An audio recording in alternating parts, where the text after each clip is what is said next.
Well, good morning, everybody, and welcome to Monday. It is Monday.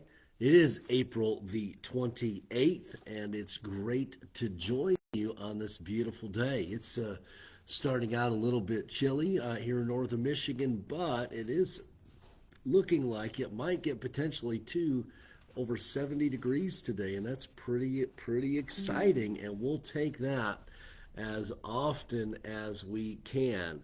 And excited about this warmer weather coming. Welcome to another week, this final week of April, and it's great to be with you. We had a wonderful time in church yesterday, and just so thankful to gather with God's people and just sharpen each other, make each other better, be an encouragement to each other. It's so needed, and hopefully, wherever you're watching from, you were able to get into your church service yesterday. As we get started here, I want to encourage you, hit that share button real quick. Be sure and comment as well. And it is always great to join you to look into the Bible for just a moment. Okay, here we go. Let's turn in our Bibles to the book of Isaiah. Isaiah is where we are today. Isaiah in chapter 59. Isaiah chapter 59. And one verse to share with you. We'll probably, I might take you to another passage as well. We'll see how it goes. But we're in Isaiah chapter 59. And one verse, look with me at verse number 16, Isaiah 59 and verse number 16. Kind of a bit of a sad verse as we get into it, but it's a call to action for believers. Isaiah 59 and verse number 16 says, "And he saw that there was no man, and wondered that there was no intercessor. Therefore his arm brought salvation unto him, and his righteousness it sustained him." And what is being really the encouragement for us here is this, is to be an intercessor. Be a person of prayer. We read in the scriptures, I think, another statement that I think would be very convicting, where it tells us, "Ye have not because ye ask not." And we have the awesome privilege of going to the Lord in prayer. In fact, we take prayer requests and pray for those of our that are connected to our church family that are in need of prayer for different issues, obviously, and that's important. I would encourage you and myself. Let's become what we might call a prayer warrior and intercessor. How sad it is at the beginning of this verse, and he saw that there was no man, and wondered that there was no intercessor. How much time do you actually spend in prayer? How much do you actually pray for? I hope that you make prayer a part of your daily routine, that prayer is very important to you. As I already said, you have not because you ask not. Here in Isaiah it says there was no man, and he wondered where was the intercessor. And it just kind of makes me wonder how much God is just kind of sitting in heaven waiting for his people to come to him in prayer. We have this awesome privilege, this awesome responsibility to go to the Lord in prayer, and yet my fear is that we don't do it enough. Or we think that maybe, you know what, hey, God wouldn't answer that prayer. That's just too much, or it's too little. God's not gonna answer a prayer that's small. And that's kind of how we look at some things.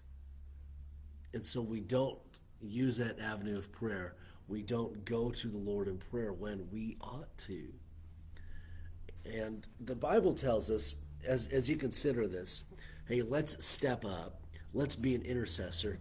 let's say, hey, I'll be that man, I'll be that woman who will go to the Lord in prayer and even do so on behalf of others. Okay, let me share with you another verse here that might encourage us in the book of First John chapter number 5, right at the end of the book. Note with me verse number 14. First John chapter 5, verse number 14 says, and this is the confidence that we have in him, that if we ask anything according to his will, he heareth us. And I think it's important for us to pray according to God's will. However, I think we might get into, I don't want to say a problem, but I think if we pray, obviously we want to have that spirit of, Lord, thy will be done. But I think it's almost just disingenuous for us to pray and say, God, if it be according to your will, answer prayer in this way. It's important for us to have that spirit of God's will and wanting God's will, that desiring God's will. But I think God legitimately wants to hear about our desires, our passions, how we want prayer answered. And then following that, there is a satisfaction that I think happens when we have that spirit of, God, this is what I desire, but thy will be done. So let's not be disingenuous in our prayer. I think we go into it saying, you know what, God's not going to answer it. It's all going to be according to his will anyways, it's just no big deal. No, don't go in with that spirit. I say be satisfied with how God answers, with God's will, but at the same time, don't be afraid to ask. It's almost like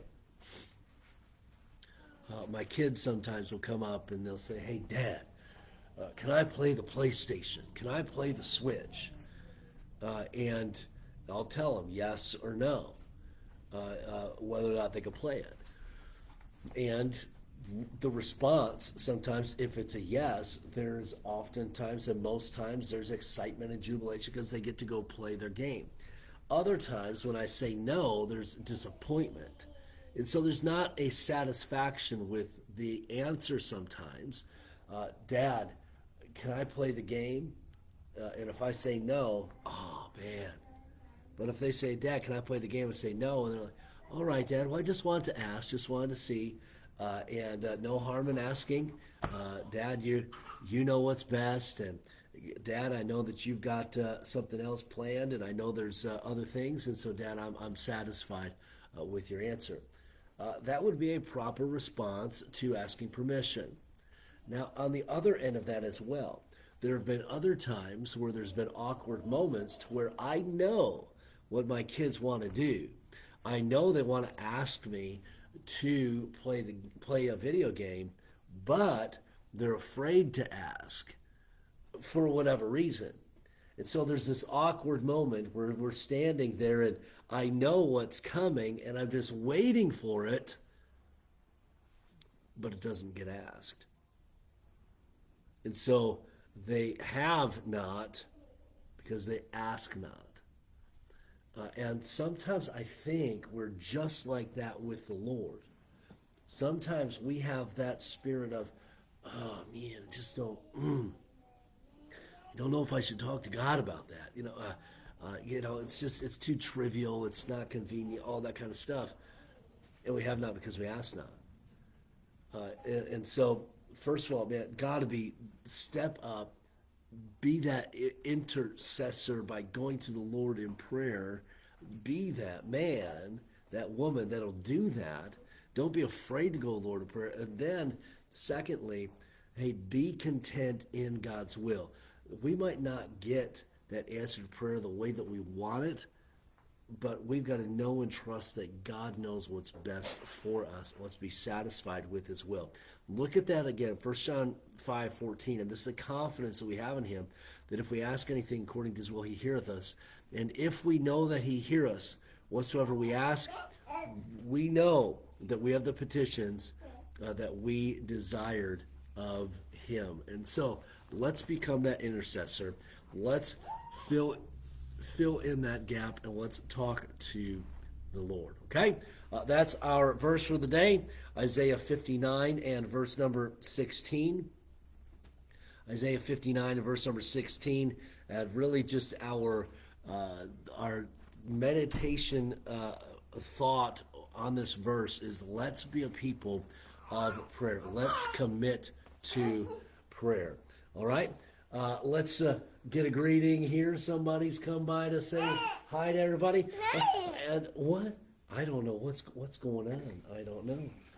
She stopped by for this one. Say hi, everybody. I don't know. But good morning, everybody. Good to join you on this day. Let me greet you all here really quick. And we bring greetings from Christy to everybody. Karen, good morning to you. Hope that you have an awesome day. And Brian and Cindy, good morning to you both as well. Charlie and Marcia, good to have you guys on. Have a wonderful day. David and Claudia, glad you're able to be in church yesterday. And a good morning to you. I don't know what's going on here. I know I got more comments. There we go. Ingrid, good morning to you. Have a wonderful day. Love you. Tom, good to have you on. And Luke, thank you so much for your comments there. And what a thought that is, too, to pray without ceasing, be in constant prayer. I think you got to have scheduled times of prayer. I think that's important. But you can go to the Lord at any time. And so here's the challenge as well, is you need to be in that constant mode of prayer, have the ability of prayer. Listen, if you aren't right with God, you're not going to be comfortable going to Him in prayer. Same is true with the other authority figures in your life. If you are doing wrong and all of that, you're less likely to want that connection with the authority if you're not right with the authority. God being that ultimate authority,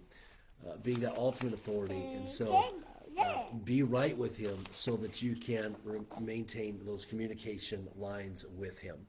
So good thought there, Luke. Thank you so much for chiming in on that. All right, everybody, have a great day. We'll be back at it tomorrow, and excited to do so. And so enjoy that warm weather, and Lord bless you. Have a great day, everybody.